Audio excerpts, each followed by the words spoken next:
এখানে জামাতে ইসলামের ভূমিকাটা কি, এটা আমার কাছে ক্লিয়ার হলো না। তারা এটা নিয়ে মাঠ গরম করলো, যেটা আমরা আগের আমলে আওয়ামী লীগ আমলে দেখেছি। কিন্তু জামাত অথবা বিএনপি কোনো কর্মসূচি দিলে পরে আওয়ামী লীগ একটা পাল্টা কর্মসূচি দিত এবং বলতো রাজপথ ছাড়ি নাই, শেখ হাসিনা তোমার ভয় নাই, এগুলি বলতো আর কি। রাজপথ কেউ ছাড়তে চায় না, মানে যখন তারা ক্ষমতায় যায় তখনও তারা রাজপথ ছাড়তে চায় না। এবং এরই মানে আরেকটা দিক এবার দেখলাম যে বিএনপির তেমন শোরগোল কিন্তু দেখিনি, জামাতের বেশি শোরগোল দেখলাম। জামাত রাজপথ ছাড়বে না এবং তারা আওয়ামী লীগকে কিছু করতে দেবে না, ভালো কথা। এবং করতে দেবে না বলে তারা আজকে যে কাণ্ডটা করলো, এই কাণ্ডটা কিন্তু আমি মনে করি একটু বড় ইঙ্গিতবহ একটা কাণ্ড। তাদের হাতে গণমাধ্যম কর্মীরা আজকে নাজেহাল হয়েছে, এই জামাতের হাতে। জামাত মিছিল বের করেছে 32 নম্বরের আশেপাশে, 32 নম্বর ধানমন্ডি 32 নম্বর, মানে যেখানে নাকি বঙ্গবন্ধু শেখ মুজিবুর রহমানের বাসস্থান ছিল এবং সেখানে পরবর্তী সময়ে বঙ্গবন্ধু জাদুঘর হয়েছিল।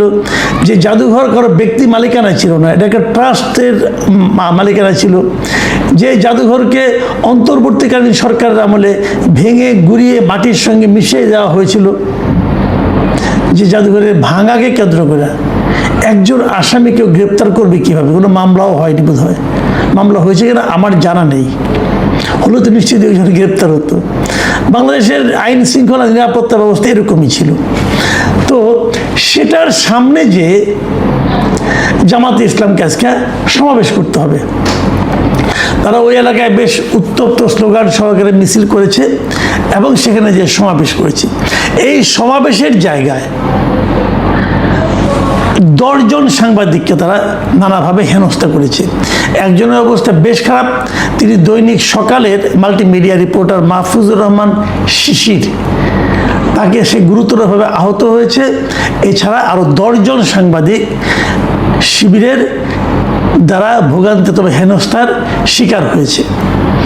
এই যে ঘটনা ঘটেছে, এটার ভিডিও আজকে সোশ্যাল মিডিয়ায় মোটামুটি সারাদিন দেখা গেছে।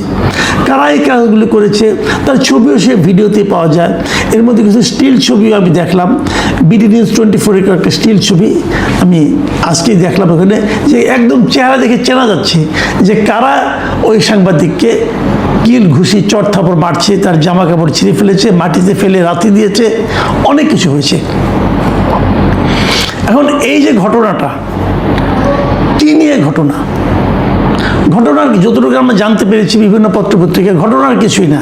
ওনারা এখানে মিছিল করে এসেছেন, বীর দর্পণ কেউ তো নাই, প্রতিপক্ষ তো নাই, নিজেরাই বীর, নিজেরাই বিজয়ী। এবং ওখানে দাঁড়িয়ে তারা বক্তব্য দেওয়া শুরু করেছেন এবং অনেকেই বক্তব্য দিচ্ছেন, এক একজন লম্বা লম্বা বক্তব্য দিচ্ছেন। এই সময় সাংবাদিকদের একটা অংশ বলেছিল যে আপনারা এতজন বক্তব্য না দিয়ে, এটা তো মিছিল পরবর্তী সমাবেশ, সাধারণত যেরকম হয় আর কি, মিছিল পরবর্তী সমাবেশ হলে অথবা মিছিল পূর্ব সমাবেশ হলে একজনকে 2 জন লোক বক্তৃতা দেয়, দিয়ে হয়তো মিছিল শেষ করে অথবা মিছিল শুরু করে, যেটাই হোক। এখানে অনেকেই বক্তৃতা দিচ্ছিল। এই জন্য সাংবাদিকরা বলছিল আমাদের তো খবরটা ধরাতে হবে, এত জনের বক্তব্য তো আমরা নিতে পারবো না, আপনারা প্রধান যারা আছেন নেতা তারা বক্তৃতা দেন, বাকিরা সংক্ষেপ করেন। এতেই তারা ক্ষিপ্ত হয়ে গিয়েছিল এবং তখন তারা বলছিল যে আপনার যদি পছন্দ না আপনি চলে যান, আপনাদের এখানে থাকতে হবে না, এটসেট্রা এটসেট্রা, এক কথা 2 কথা মানে বাকবিতণ্ডা। এবং এক পর্যায়ে ওই সাংবাদিককে লক্ষ্য করে বলা হচ্ছে যে এই হলো ফ্যাসিবাদের দোসর, বলে কিল চর থাপড় যা আমার মেরেছে। এটা ভেরি ইন্টারেস্টিং একটা ব্যাপার। আপনাকে পছন্দ হলো না, কেউ একজন বললো আপনি ফ্যাসিবাদের দোসর, তারপরে আপনাকে চর থাপড় কিল ঘুষি এমনকি আপনার জীবন নিয়ে নেওয়া সবই বৈধ। কাউকে ফ্যাসিবাদের দোসর এই হিসেবে উচ্চারণ করে তাকে আপনি যা খুশি তাই করতে পারবেন, কোনো সমস্যা নেই। এটা অন্তর্বর্তীকালীন সরকার শুরু করে দিয়েছিল, এই সরকারের আমলেও সেটা অব্যাহত আছে এবং জামাতও সেই একই অস্ত্র আজকে প্রয়োগ করেছে। শিশিরকে বলেছে যে ও ফ্যাসিবাদের দোসর, অতএব তাকে মারা যাবে এবং তাকে কিল ঘুষি চট থাপড় মারা শুরু হয়েছে। এটা হলো ঘটনা। পরে যখন বিষয়টা নিয়ে জানাজানি হলো এবং হয়েছে হলো, বিভিন্ন মিডিয়া লেখালেখি হলো, ভিডিও দেখা গেল এবং এগুলো দেখে জামাতের পক্ষ থেকে বলা হলো যে আমরা ঠিক আছে, আমরা এটা দেখব, এবং তারা একটা ইনকোয়ারি কমিটিও করে দিয়েছে এবং আগামীকালকে আমরা তারা রিপোর্ট দিবে এবং যা করার তা করবে, বিচার ব্যবস্থা করবে। এই যে জামাতের একটা আচরণ যে তারা বিচার করবে, এটাও কিন্তু আমাদের দেশে খুব রেগুলার ঘটনা না। অনেকে কেউ কিছু করে টরে না, তো ওনারা ভালো মানুষ বোধ হয়, এই জন্য বিচার করবেন। এটা শুনে হয়তো সাংবাদিকরা খুশি হবেন, বলবেন আর তো কেউ করে না, একদল লোক একটা দল করেছে, একটা পলিটিক্যাল পার্টি করেছে, আপনাদের তো খুশি হওয়া উচিত, সাংবাদিকদের খুশি হওয়া উচিত। প্রশ্ন হলো এই যে প্রবণতাটা, এই যে প্র্যাকটিসটা, আপনি একজনকে মারবেন, যদি আপনারা যদি অন্যদের চেয়ে নিজেদেরকে ভালো প্রমাণ করতে চান তাহলে একটা ইনকোয়ারি কমিটি করে দিবেন, শেষ। ইনকোয়ারি কমিটিতে দুজন লোককে আপনারা বলবেন শাস্তি দিবেন। কি শাস্তি দিবেন? আপনারা তো পলিটিক্যাল পার্টি, আপনারা তো জেল ফাঁসি দিতে পারবেন না।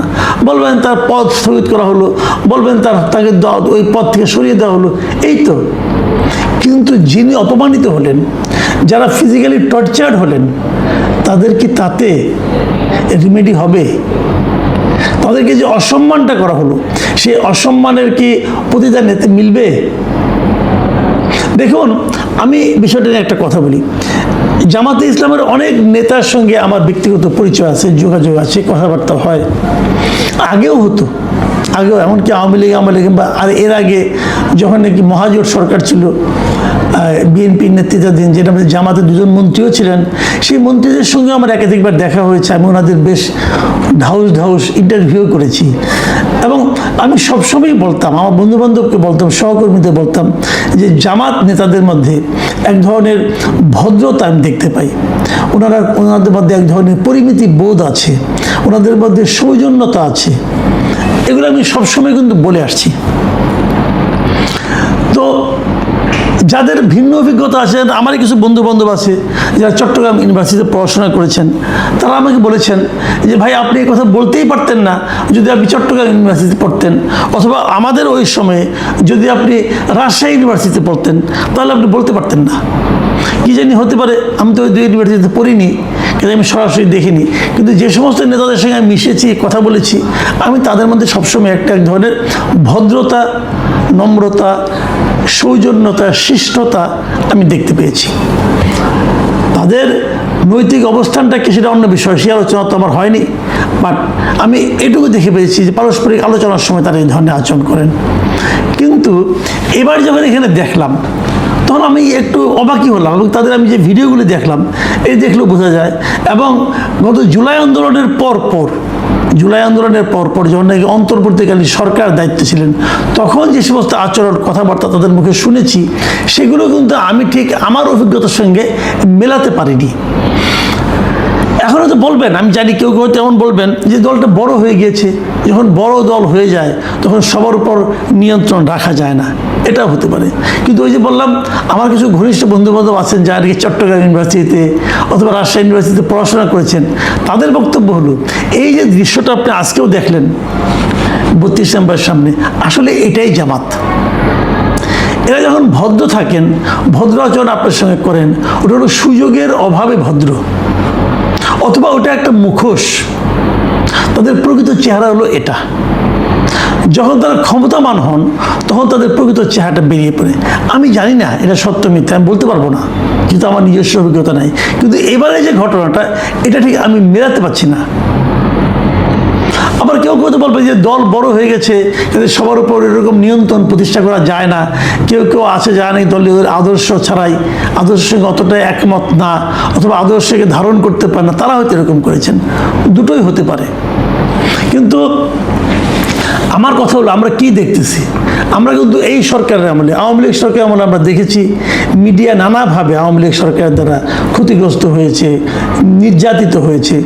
তা আমরা ভেবেছিলাম, এবং এইবার যেমন আমাদের বিএনপি দলীয় প্রধান তারেক রহমান, উনি দেশে আসার আগেই ওনার নিজের একটা কার্টুনকে একবার ওনার ফেসবুক পেজে পোস্ট করেছিলেন, তাকে ব্যঙ্গ করে কার্টুন করা হয়েছিল। উনি সেটা দেখে বলেছিলেন যে এই ধরনের কার্টুন আমরা দেখতে চাই সামনে। রাজনৈতিক নেতাদের নিয়েও সমালোচনা উনি মিডিয়ার কাছ থেকে পেতে চেয়েছেন। কিন্তু তা আমরা কি পাচ্ছি? সরকারি দলের মধ্যে পাচ্ছি, বিরোধী দলের মধ্যে পাচ্ছি। আমরা দেখেছি এই সরকারের আমলে এই 1-2 সপ্তাহের মধ্যে বগুড়ার একজন সাংবাদিককে কিন্তু গ্রেপ্তার করা হয়েছে। আরও 5 জনের বিরুদ্ধে মামলা আছে, তাদেরও পাওয়া মাত্র গ্রেপ্তার করা হবে। কিসের নমুনা এগুলো? কোনো এক প্রতিমন্ত্রী নাকি মানহানি হয়েছে, এই জন্য গ্রেপ্তার করতে হবে। যদি এভাবে চলতে থাকে তাহলে প্রধানমন্ত্রী যে কথাটা বলেছিলেন তার প্রতিফলনটা আমি কোথায় দেখব? সরকারি দলের মধ্যে দেখছি, যারা বিরোধী দল জামাত ইসলামী তাদের মধ্যে দেখছি। তাহলে মিডিয়া কতটুকু নিরাপদ? সরকারি দলের কাছে কতটুকু নিরাপদ? বিরোধী দলের কাছেই বা কতটুকু নিরাপদ? আমি বুঝতে পারি না যে আমরা পরিবর্তনটা কোথায় পাবো। কালকে আমি বলেছিলাম যে আওয়ামী লীগের এই প্রতিষ্ঠাবার্ষিকীকে বন্ধ করার জন্য, প্রতিষ্ঠাবার্ষিকীতে কারোকে মাঠে নামতে না দেওয়ার জন্য, মাঠে নামা বাদ দেন, আপনি এটা পালনই করতে পারবেন না, এইগুলি করার জন্য যেরকম মানে উঠে পড়ে লাগা, সমস্ত শক্তি এক জায়গায় একত্রিত করা এবং আঘাত করা, এই যে প্রবণতা, এটাই কি আমাদের জন্য প্রত্যাশিত ছিল? আমরা তো একটা সকলের রাজনৈতিক অংশগ্রহণে একটা সমাজ চাই, সেই সমাজ থেকে আমরা পাচ্ছি। আপনারা বলবেন হয়তো যে আওয়ামী লীগ আমলে কী হয়েছিল? হ্যাঁ, আওয়ামী লীগ আমলে খারাপ হয়েছিল, কিন্তু আওয়ামী লীগের পুরো 15 বছরে কোনো রাজনৈতিক দলকে কিন্তু শেষের 2-3 দিন যদি আপনি বাদ রাখেন, শেষের দিকে এসে 2-3 দিন আগে এসে নিয়ে তারা জামাতকে নিষিদ্ধ করেছিল। এর আগে পুরো সময়ে কোনো রাজনৈতিক দলকে কিন্তু নিষিদ্ধ করা হয় নাই, যেটা নাকি এই সরকার একটা নির্বাচনেই করেছে নিষিদ্ধ করে। আওয়ামী লীগ আমলে 14 অথবা 18 নির্বাচনে সবাই এসেছিল, 14 নির্বাচনে অথবা 24 নির্বাচনে আসেনি কেন? অন্য দলগুলো ভেবেছিল, তাদেরকে আসতে বলা হয়েছিল, তারা আসেনি। তারা ভেবেছিল তাদেরকে আসলে প্রতারণা করা হবে, তাদেরকে জিততে দেওয়া হবে না, তাদেরকে চিন্তাই করা হবে ভোট। আশঙ্কা অমূলক ছিল না, আশঙ্কা সঠিক ছিল, কিন্তু তারা তো একদম সরাসরি তাদেরকে বাতিল করে দেয়নি। আমরা তো এবার বাতিল করে দিলাম, তাকে রাজনৈতিক দল নির্বাচনের অংশই নিতে পারবে না। ইহাকে গণতন্ত্র বলা হয়? আমি জানি না।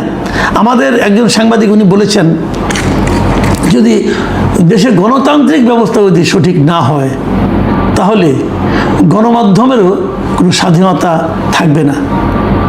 আমরা গণমাধ্যমের স্বাধীনতাহীনতাটা শুরু হয়েছে বলে মনে করি। এখন দুটো ঘটনার প্রেক্ষিতে আমি আতঙ্ক বোধ করছি। এটা যদি নমুনা হয় তাহলে গণতন্ত্রের ভবিষ্যৎ সামনে কি আছে, এটা নিয়েও আমার মনে হয় আতঙ্কিত হওয়ার সুযোগ আছে।